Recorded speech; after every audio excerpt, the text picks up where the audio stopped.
Congressman Thaddeus McCotter from Michigan. Congressman, welcome back to the program. Oh, thanks for having me back on. Well, I want to get in right away. The president has been pushing his jobs bill and making claims that the Republicans have not been addressing the jobs issue, and I completely disagree. I'm sure you do as well. Could you please tell us about some of the proposals that have been coming through on the House? Well, obviously, you've seen the U.S. House of Representatives try to take the lead in fostering the conditions for job creation. We've been removing regulations. We've been holding the line against higher taxes, which, as you know, is one of the things the president is demanding.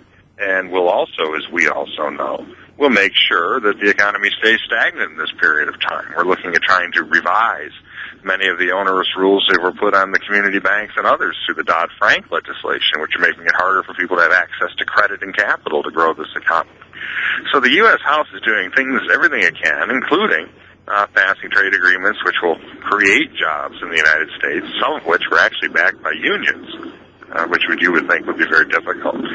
So we've been trying to do our best with an administration that's more concerned about the size and scope of big government and sustaining that than allowing people to create employment opportunities for Americans. Yeah, I seem to recall even Bill Clinton came to the conclusion that he had to sit down with Republicans and try to work on solutions, and it seems to me that the president has taken a harder turn to the left. Well, I think you're absolutely right. Clearly the president is campaigning, not governing at this point.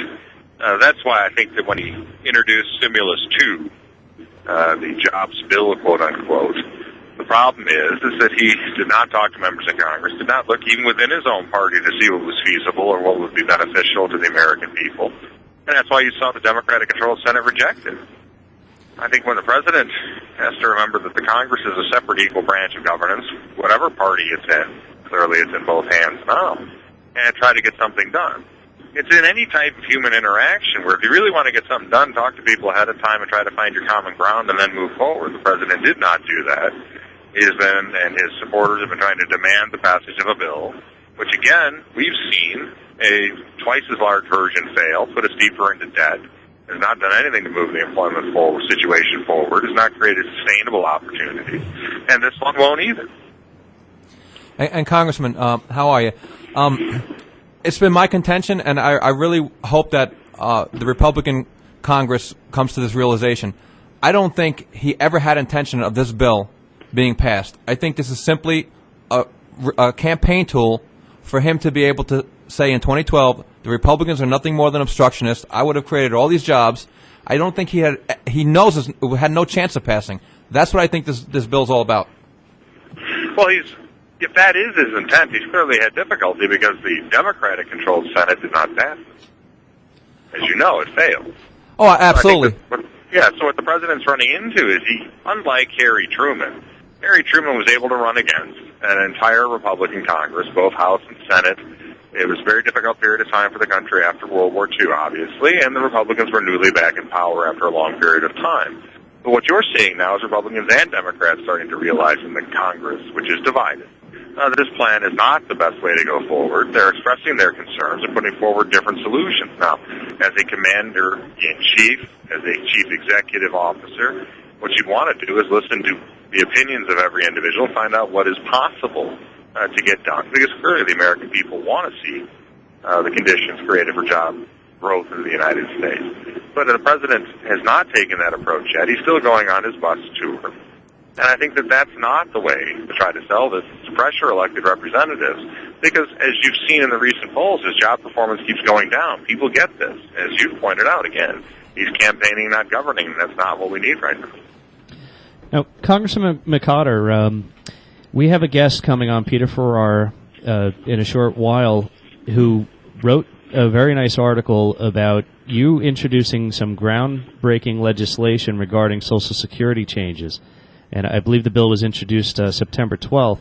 And I wanted to get a few comments on some of the changes that you were recommending. What we're recommending is going in the wave of the future, as opposed to trying to prop up big government, which is outdated.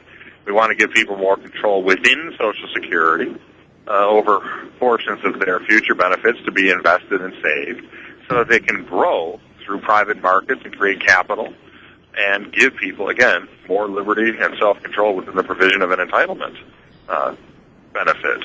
Now, the alternatives, as we know, which people across the board universally dislike, are privatization. They don't like it. They don't like raising the retirement age. They don't like raising the payroll tax.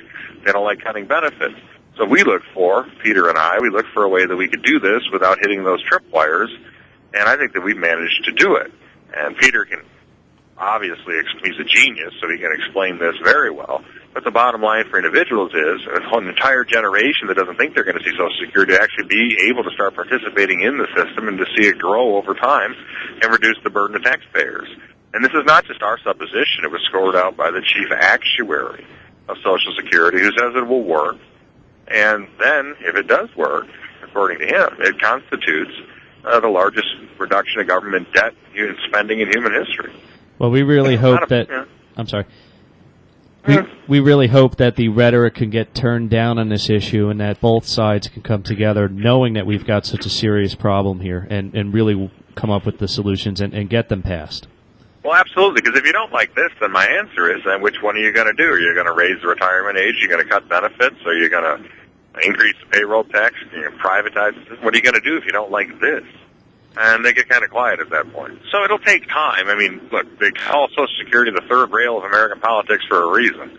And it's going to take time for the politicians to realize the public wants to see reform, and they are going to start holding people more accountable for their absence of reform proposals than they are for their willingness to shoot them down. Well, Congressman McCotter, we want to really thank you for coming back on the Conservative Commandos radio show, and please come again soon. And we wish you luck in working through these jobs bills and the other bills coming through the House. Oh, well, thanks for having me, and thanks for all you do. All right, good luck. God bless.